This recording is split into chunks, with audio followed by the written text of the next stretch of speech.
क्या हुआ? तुम्हें इतनी सुबह सुबह मुझसे क्या काम पड़ गया? तुम नाराज तो नहीं हुए ना? उफ ज़ैनब, चाहती क्या हो? नसरीन के बारे में फिक्रमंद थी, इसलिए आई हूँ मैं। मजाक कर रही हो ना मुझसे? तुम जानती हो ना कि वो कहाँ है, क्योंकि घर में तो वो है नहीं। कसम से नहीं मालूम मुझे, वो मेरा फोन भी नहीं उठा रही, इसलिए यहाँ आई हूँ मैं। क्या तुम्हें कुछ पता चला उसका? बात सुनो, मुझे नहीं मालूम कि वो कहाँ है, और अगर मुझे मालूम होता कि वो कहाँ है तो अब तक वो मर चुकी होती।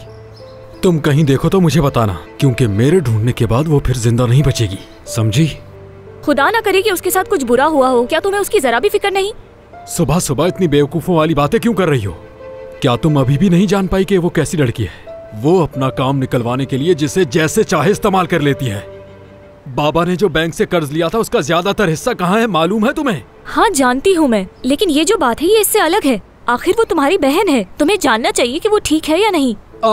मुझे फर्क नहीं पड़ता, उनकी दोनों जेबों में बहुत पैसा भरा हुआ है। और हाँ, तुम भी